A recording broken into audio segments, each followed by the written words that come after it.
Okay, let me speak it again. Archaeologists have found a very interesting ancient community, and it is internationally recognized, as you see in the chronological table displayed in the British Museum. I visited in 2006. The ancient state lasted roughly between BC 4500 and BC 3000. It means we are talking a time travel back to 6,000 years ago.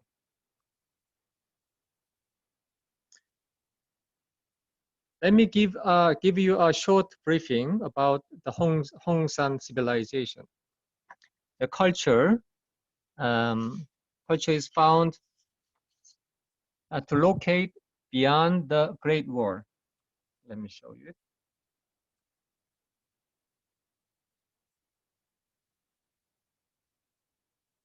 See, this is the Great Wall. This goes this way, okay?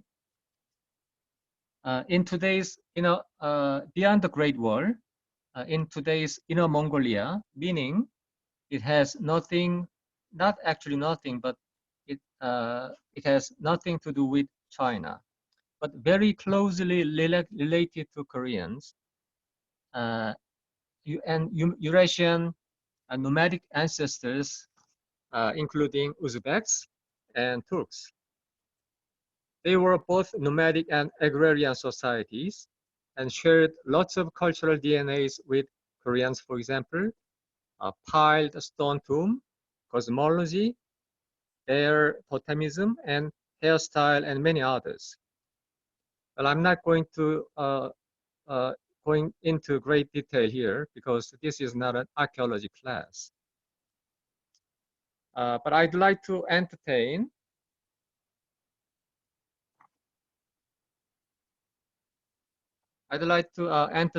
you with a picture of Jade Phoenix. As you see, it is so beautiful, isn't it? It is remarkably artistic in design and symbolic, demonstrating that there was a highly developed culture of the Hongsan civilization.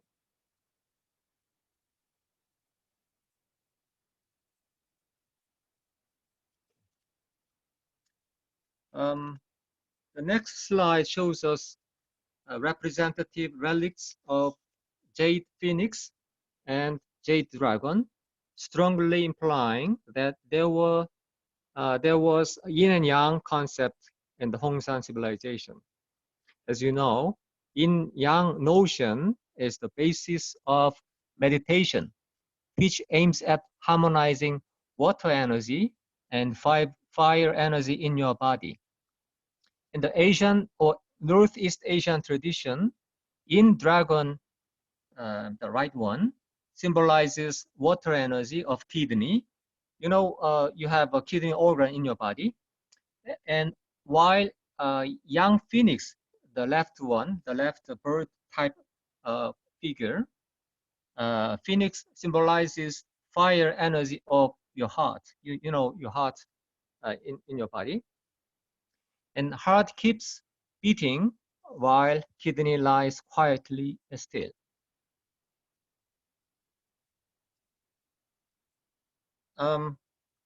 With all the archaeological findings and extensive interpretation, some American cultural anthropologists came to an intriguing tentative conclusion that are listed in your slide.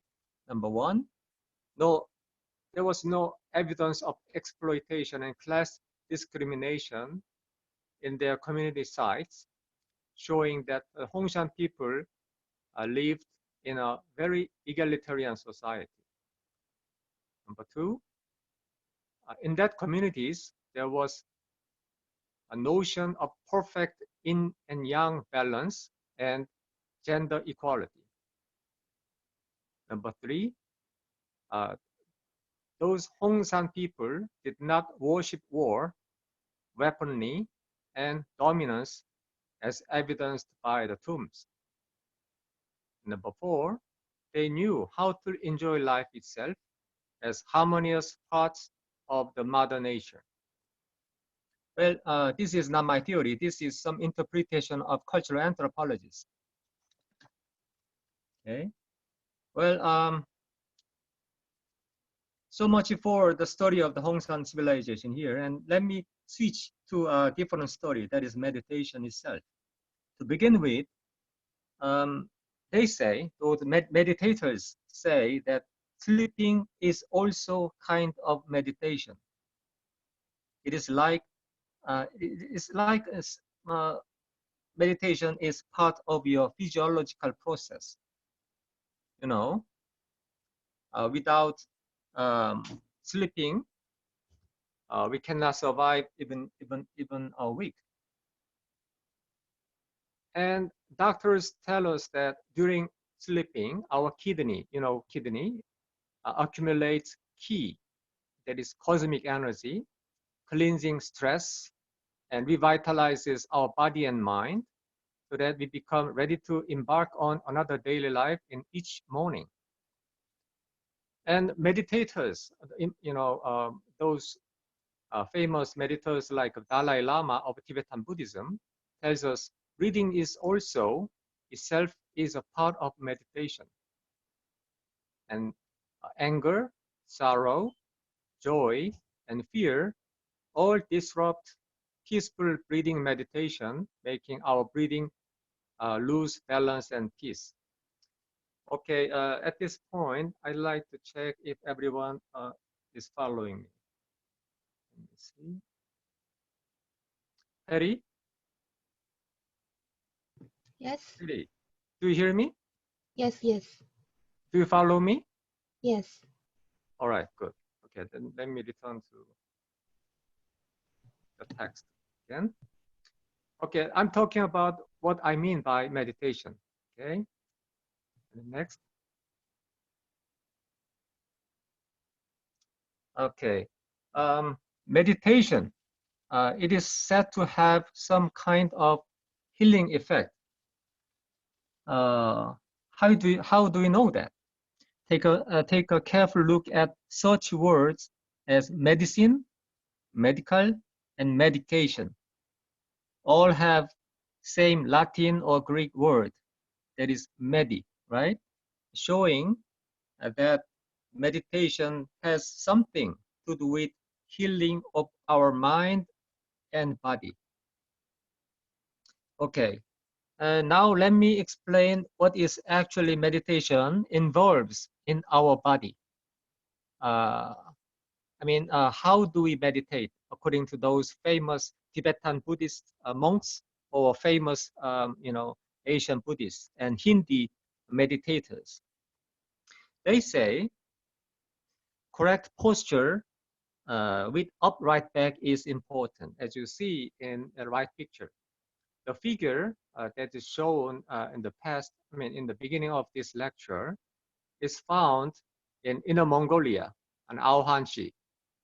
And the Chinese archaeologists have claimed that this clay figure was crafted, made in 6,000 years ago. That's amazing story. And to talk about the correct posture, the meditators tells us that we should take upright posture, which help us cool life energy in our body, more specifically the kidney, okay, that functions as a water organ. And then the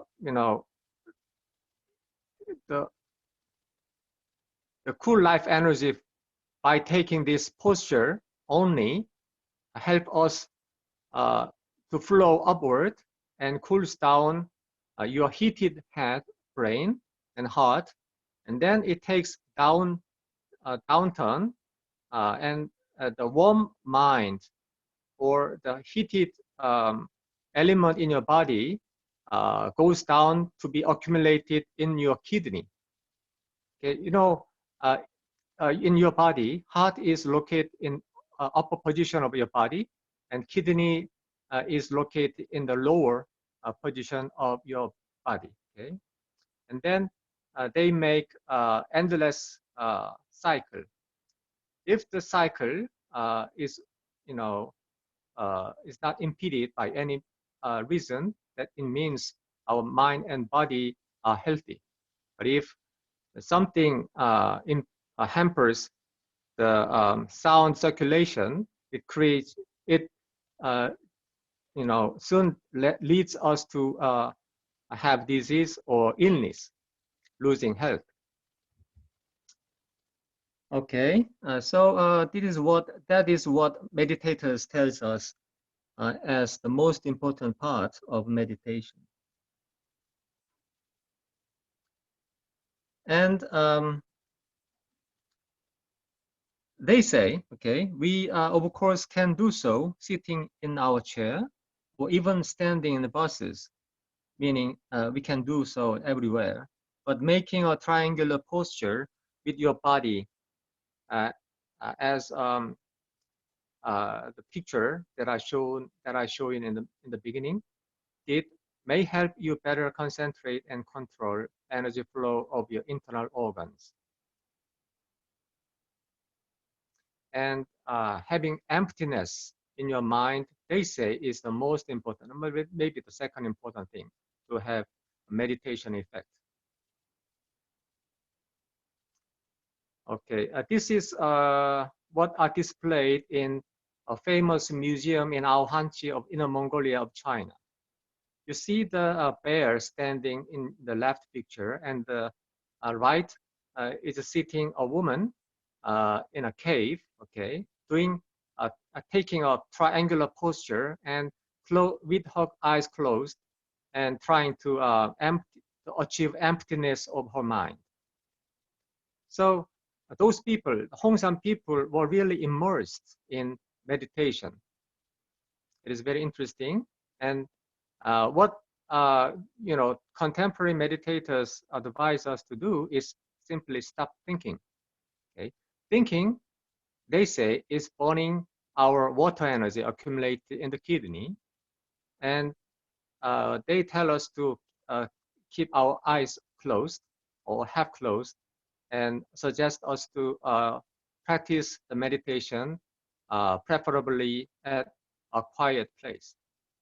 You cannot concentrate and achieve emptiness of your mind in a hectic or busy street.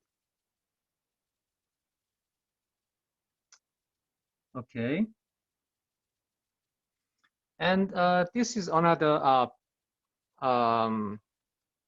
guidance how to meditate, suggested by famous meditation practitioners. They tell us to breathe slowly and naturally, and that will make inhaling and exhaling peaceful. And also we need to release tension in our shoulder, okay? And focus, we need to focus our consciousness, in danjan. This is Korean word. And the danjan is located 1 inch below the belly button and deeper into your skin. Okay. And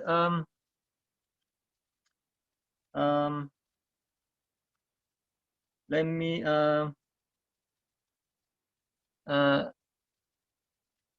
add another story about sounding meditation. The previous ones are commonly practiced by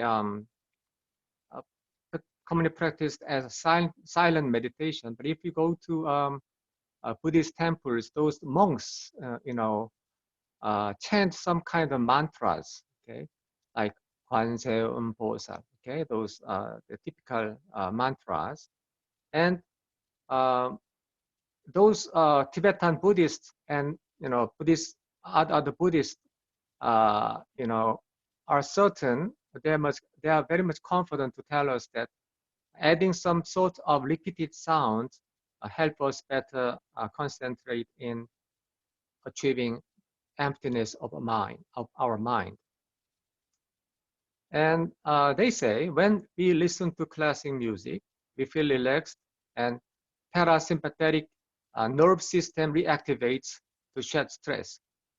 Now, we have two different nervous system in our body flowing around our body, and one is sympathetic nerve system, which help us to become motivated. Okay, then the opposite nerve system is parasympathetic nerve system, which help us be relaxed. Okay, and we listen to good classic music like Mozart or Bach, we become relaxed, and in that moment, parasympathetic nerve system reactivates so that we can shed stress. But usually, sound or music help us to shed stress. And musical therapy, have you ever heard of such things like musical therapy?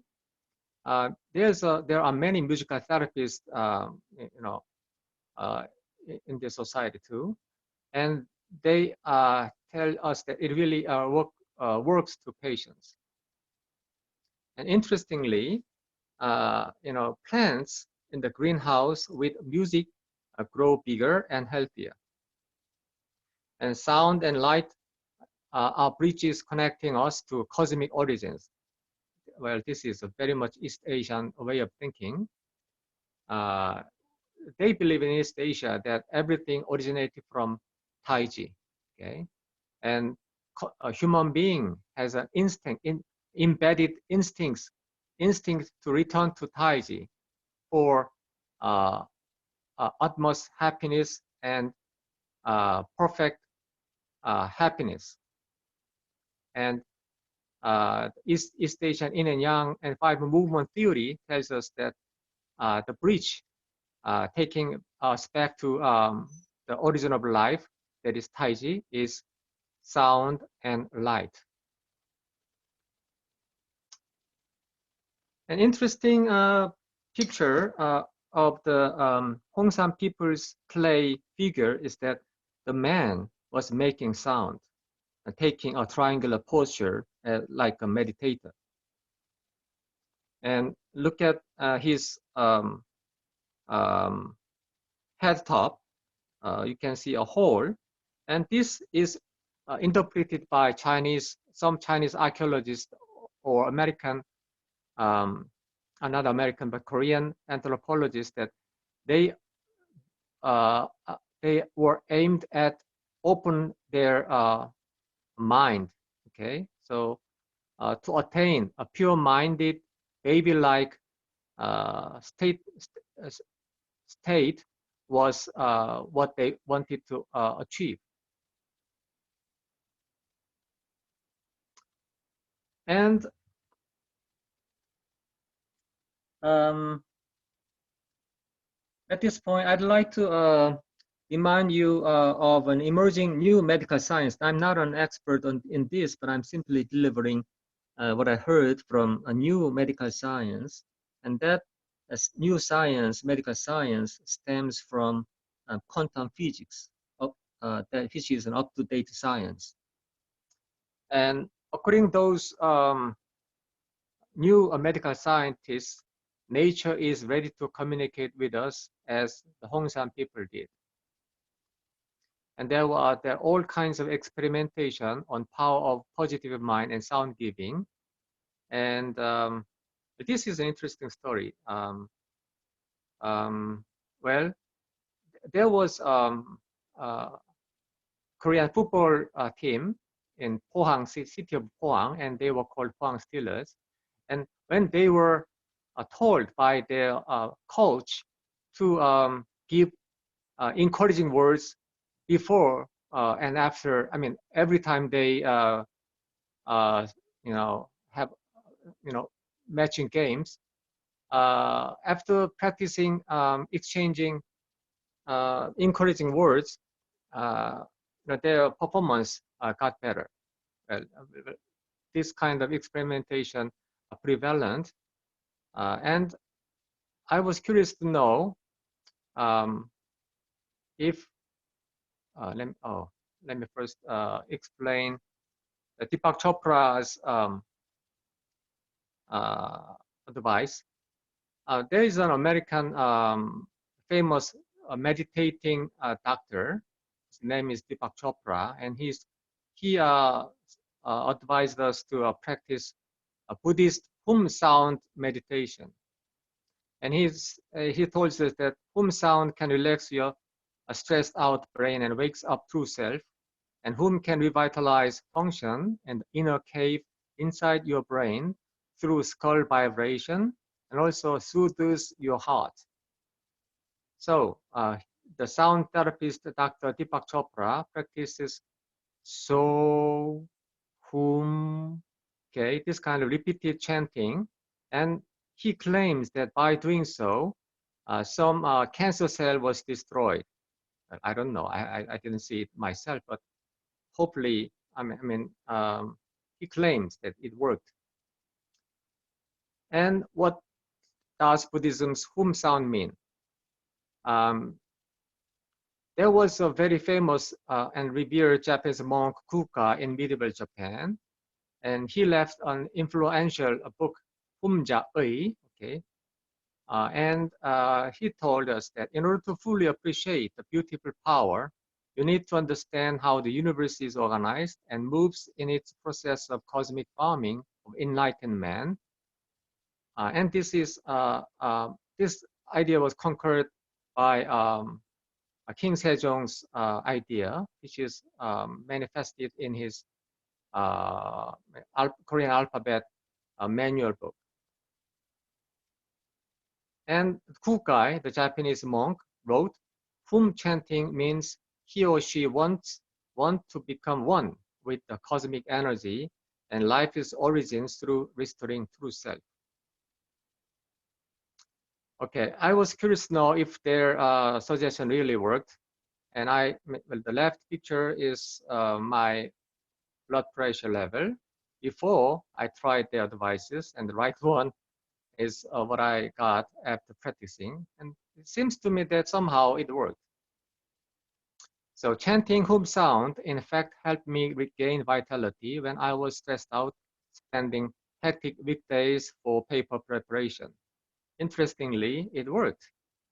I have found sound meditation is more powerful than silent one, and when combined with mountain walking plus mind emptiness training, is much more helpful for strengthening immunity, I thought. So this kind of experiments drive us to take new medical science more seriously. It is a gospel-like experiments conducted by Dr. Deepak Chopra. You can enter his name in the YouTube, and you can find hundreds of YouTube lectures, and he and his colleague Oprah presented their followers.